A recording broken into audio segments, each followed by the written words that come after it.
I started therapy. That is a very abrupt way to just get into today's episode, but this is maybe the 10th time that I've sat down to record this episode, and there have been a lot of technical difficulties, a lot of challenges about actually sitting down, having this conversation. So I just figured, you know what? Fuck an intro, fuck a long ass, easing my way into the topic kind of intro. I'm just going to dive in straight into the deep end.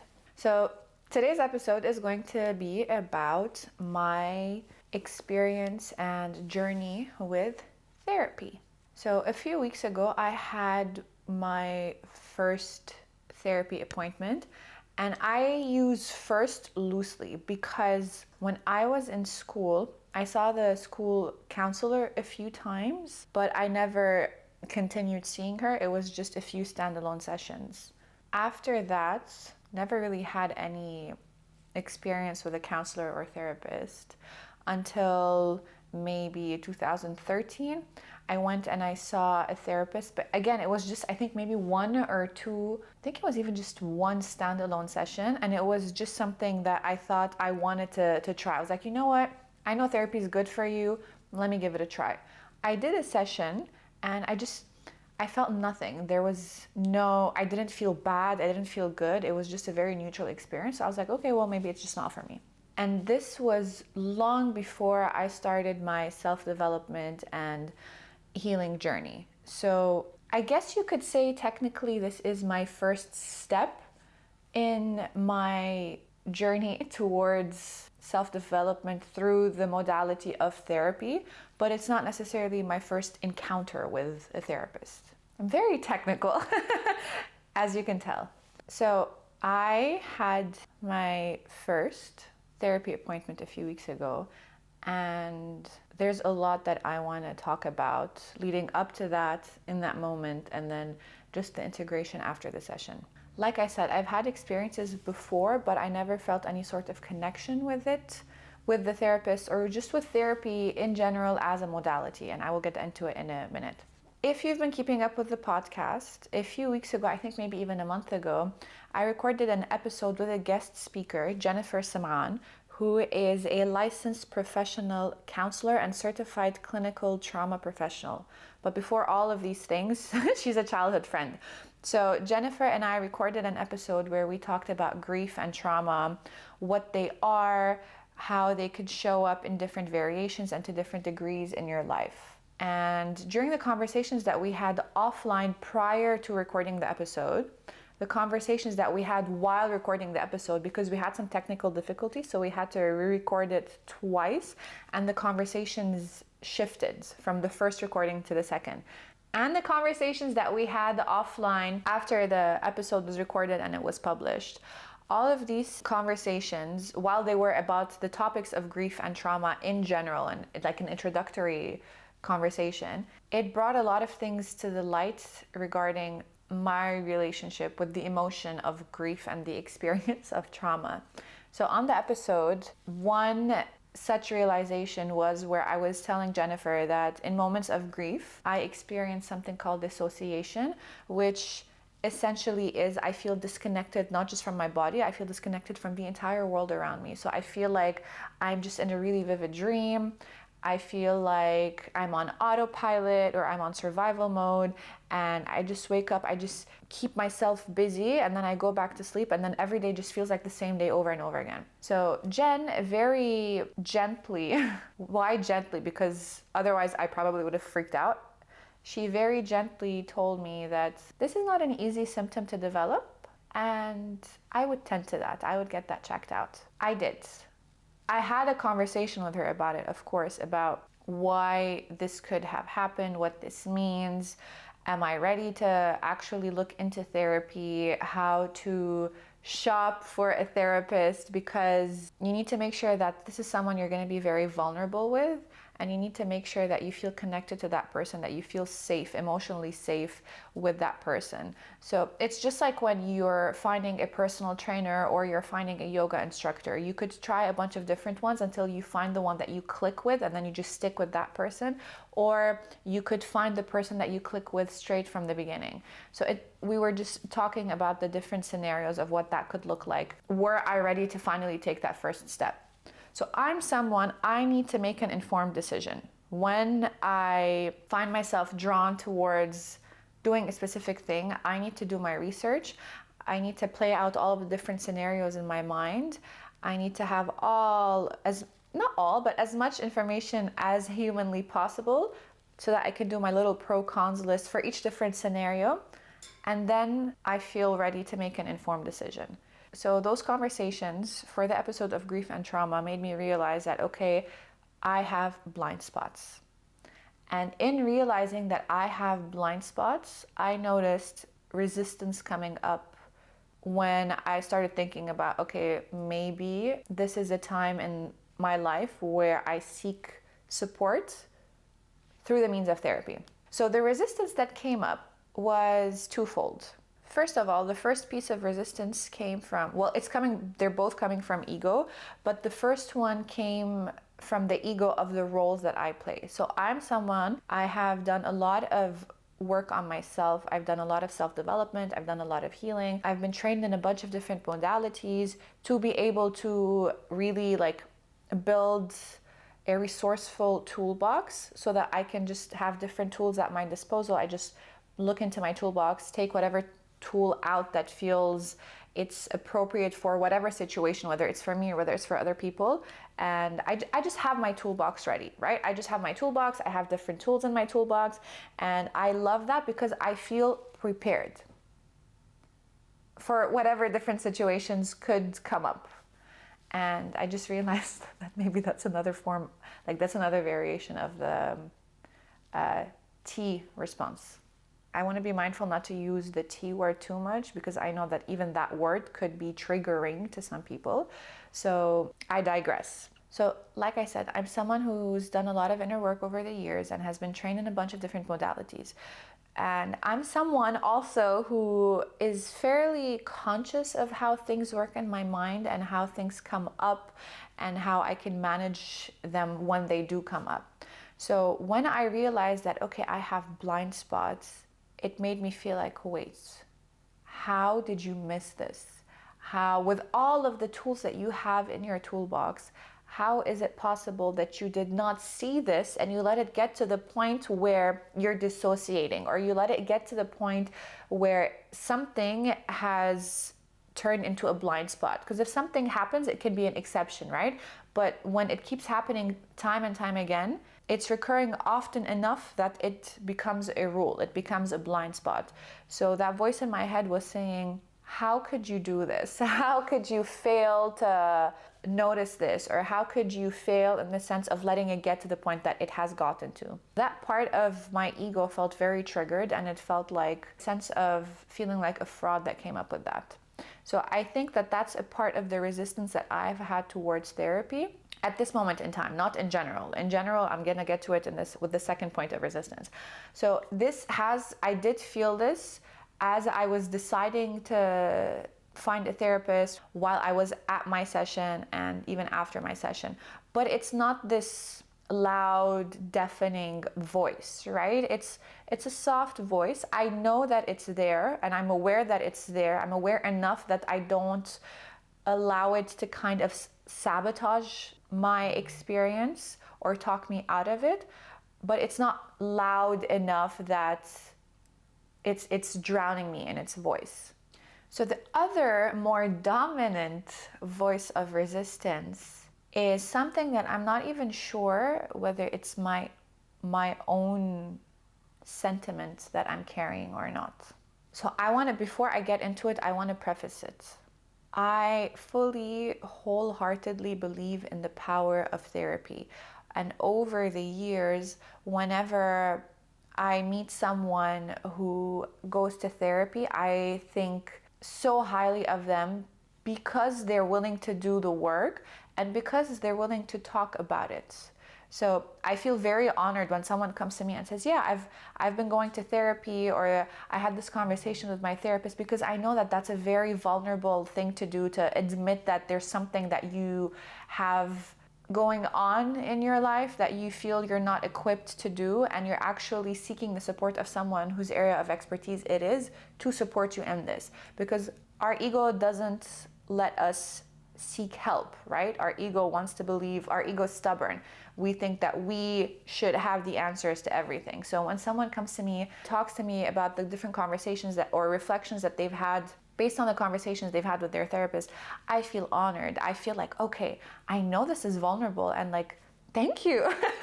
Thank you for trusting me and being open about all of this. And also when people, for example, they come to me and they admit that they're struggling, I ask them, have you ever thought about talking to someone? Have you ever thought about seeking therapy? So I know how valuable and how important therapy is. And yet, I realize that I carry judgment and shame around me doing therapy. It's a cultural thing, right? I'm Armenian by blood. I was born and raised in Lebanon. And in those two cultures, up until recently, therapy or just mental health was very taboo.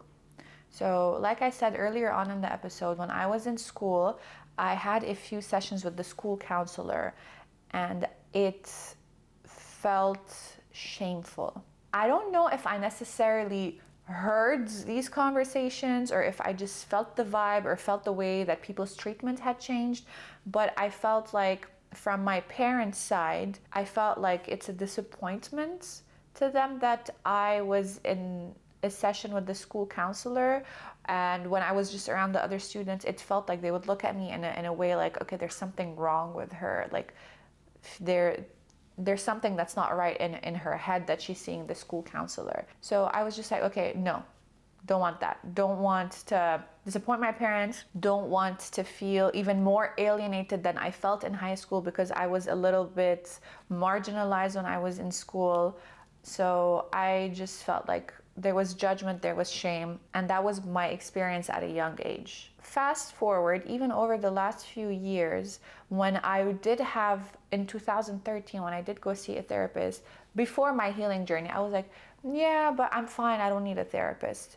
Because also 2013, I'm saying, it still felt like if I'm going to admit to myself that I'm seeing a therapist, like I'm admitting to myself that there's something wrong with me, and there's judgment and there's shame around that.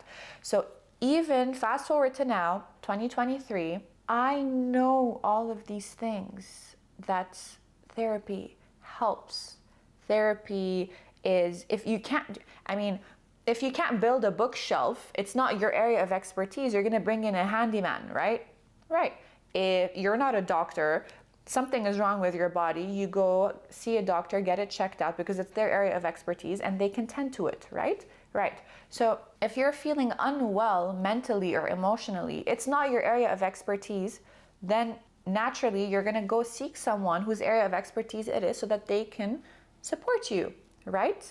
Right. But for whatever reason, there's this judgment and this shame that I've been carrying, and I'm not even sure that it's entirely my own. Because I saw the therapist. During the session, I just felt like, okay, yeah, I know all of this. I know that I tend to do this. I know that this is this kind of coping mechanism, or this is this kind of response. Like, I know all of these things. Okay, fine. So it's not like you're not telling me anything new. I noticed this in just the tone of the conversation, or the way that I was responding to her questions, or I was just engaging with her. At some point, we were just talking about something that I have spoken about maybe a million times already. But I started to tear up. I was like, why is it's me to myself? I was thinking, why are you tearing up about this? Like, you've had this conversation about this specific topic so many times. You have actually sat and cried about it so many times. And another thing that during the episode about grief and trauma that I was telling Jennifer is that, Jennifer, I just cry now.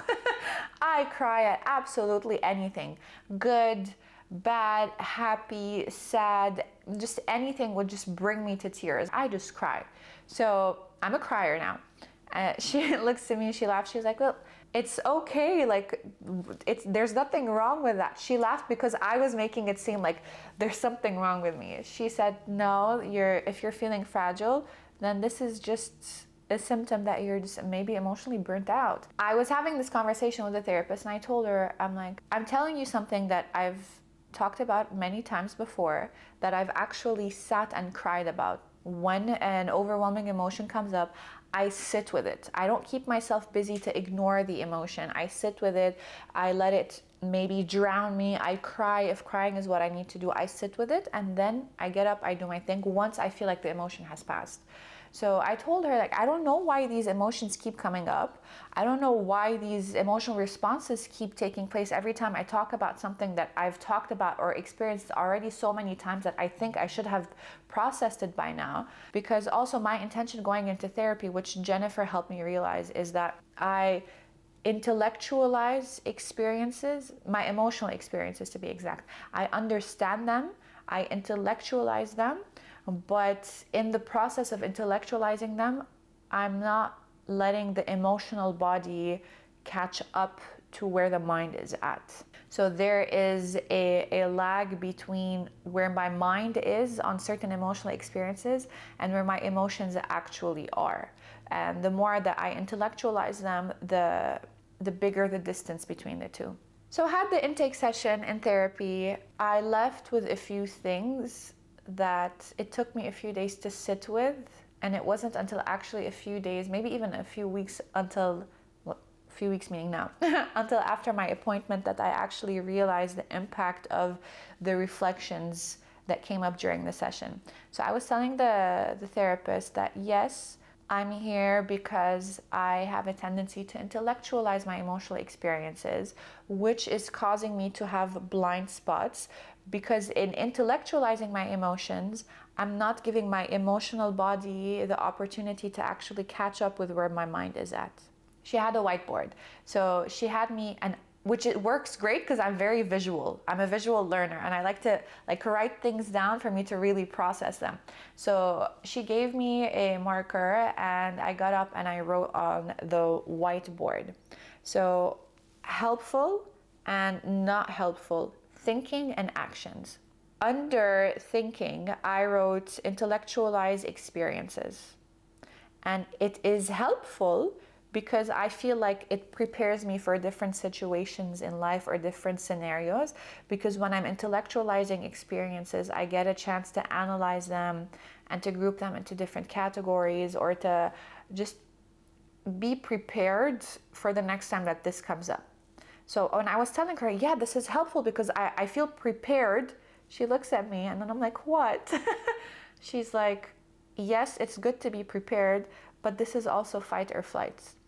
And this is when we realized that, okay, my preparedness, my Virgo-ness is, well, could be, not definitely is, but could be a form of trauma response.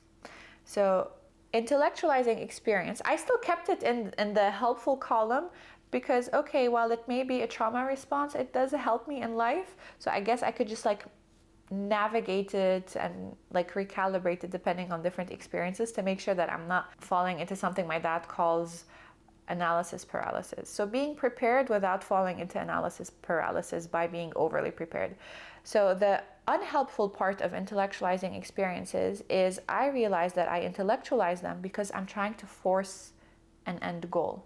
It became more about finding an emotion and then rushing to solve it rather than actually sitting with it and being with it and just giving it space to just be, and then it can just dissolve away on its own. Now, in terms of actions, what has been helpful as an action has been venting and just talking things through. So for a very long period of my life, I felt like I couldn't use my voice. I felt like what I had to say didn't matter, which is why I was not very good at expressing myself, at finding the right words to say, or hell, even finding the right words to describe a specific emotion that I was feeling. I just knew that I felt off or I felt uncomfortable, but I just didn't know that if I was feeling angry, that it was anger that I was feeling. I didn't know that if I felt hurt, it was hurt, or disappointment or betrayal that I was feeling. I just knew that I just didn't feel good.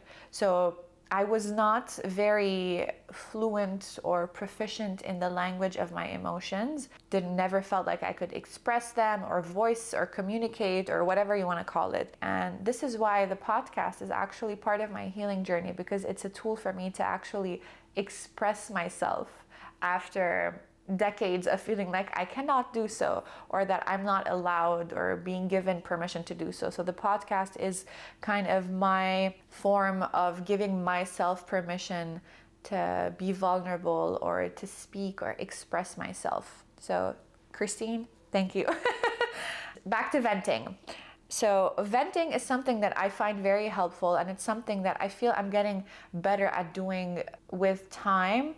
Whether it's I talk to my sister, or I call up my parents, or I speak with a close friend of mine. The process of just speaking out loud what's going on, even without, sometimes I don't even want a solution. So my sister and I have this approach whenever one of us wants to sit and wants to speak. If she comes to me and she starts speaking, I ask her, do you want to vent? Or do you want advice and support? This way we can manage the expectations. And I do the same with my parents. It's the reverse. So when I call them up, something's going on, I call them up, I tell them, listen, I want to just vent, so let me just vent, get it out of my system. Other times I tell them, listen, something is going on, I want to tell you about it, and I want your advice or I want your support on this. I'm becoming more intentional about it, just so that I manage my own expectations and the other person's expectations when they're going to be willing and present and available to hold that space for me. So venting has helped a lot because it's allowed me to just get things out of my system, to feel comfortable expressing, to feel safe expressing. And also I realized that a lot of times when I vent, by the end of the venting session, I don't feel that heavy emotion anymore, or while I'm speaking. It's like that saying, a problem shared is a problem halved. So when I'm speaking out loud, the solution comes up by itself if a solution is required. Unhelpful actions, creating a long to-do list. So like I said, I have a tendency to intellectualize emotional experience because I want to rush to the end goal of having processed and just be done with this specific experience. And an unhelpful action is, okay, something came up, right? I sit down, I cry about it 5 minutes, 10 minutes, 15 minutes, 20 minutes, and then, okay, I don't feel as sad anymore. Let me get up and check my to-do list. I need to go grocery shopping. I need to clean out the apartment. I need to record a podcast. I need to edit the podcast. I need to do some coaching. I need to do X, Y, Z. So I give myself the chance to sit with the emotion, but on the other side of it, I come out of that sitting experience fully drowning myself in a to-do list to kind of prevent myself from letting that emotion come back up again, subconsciously, of course, because it's like, okay, well, I sat with you once, okay, fine, I sat with you twice, maybe 3 times, that's it, you've had enough time. So I'm not gonna give you any more time because I gave you enough as is. So when I actually wrote them down and I was looking at them, all of a sudden I kind of had a montage, like they do it in the movies, like a montage of all of the different moments where I was doing this or I was doing that, or how helpful this was or how unhelpful this was. So it was a very it felt like a slap in the face, right? I was so happy, okay, I can go up and write on the whiteboard. I feel so excited, yay. And then when I wrote everything down on the whiteboard and I just took a step back and I looked at it, I was like, shit, just it felt like a slap in the face. Even journaling, for example, journaling is a practice that I preach, right? I love writing. All those years that I felt I couldn't vocalize myself or my needs or express my needs, I would write them down. You would assume that I journal every day. I would assume that I would journal every day. But journaling became something that I was resenting, because when I would sit down and journal about a heavy day, writing about it felt like I was giving it more power. Or when I wanted to sit down and journal about a good day, I didn't want to write about it because I felt like if I write about a good day, then one thing is going to lead to another, and I'm going to remember or write about something that's not good, and it's going to taint this good memory. So journaling which is something that helps me process what my emotional body is experiencing, even that I turned it into like a checklist item, or I turned it into more of an intellectualized experience, and I rationalized it and I talked myself out of it. After we did this little exercise on the whiteboard, after all of these things came up, so I told her, I'm like, but I just don't get it. I thought I was conscious of all of this. How is it that I've developed these blind spots? She looks to me and she says, maybe the hurt part of you isn't ready to move on. What? Maybe the hurts part of you isn't ready to move on? Another slap in the face. I was like, okay, that is very, very interesting. She left me speechless. And that's a very hard thing to do. I mean, if you're listening to this episode or any of my episodes, you know that I love to speak. I left with a lot. It's like the veil was lifted. One morning, I was doing my morning meditation, and in my meditation, I had the idea of just talk about therapy. That's it, period. I just had like an inspired thought, talk about your therapy experience. So I finished my meditation, I come outside to the living room, I FaceTime my dad. I tell him I had this inspired thought during my meditation to talk about therapy, but I feel ashamed to talk about it openly. And I just started crying. He's like, why? I said, I don't know. I don't even know if this is my shame that I'm carrying. I love talking about these things. I feel honored when someone comes and talks to me about their experience with therapy or their conversations with their therapist. So I felt very like I was being pulled in different directions, and I just cried, and I was just like, I just don't want to feel like I'm disappointing anyone or disappointing myself by, I don't know, just going to therapy. And when I realized that I'm not doing anything wrong, I felt a sense of relief. Any sense of shame or judgment definitely feels more like a feather than a boulder. But it's so interesting to have like these different veils lifting up, or to just pay attention to these different emotional experiences that I'm having.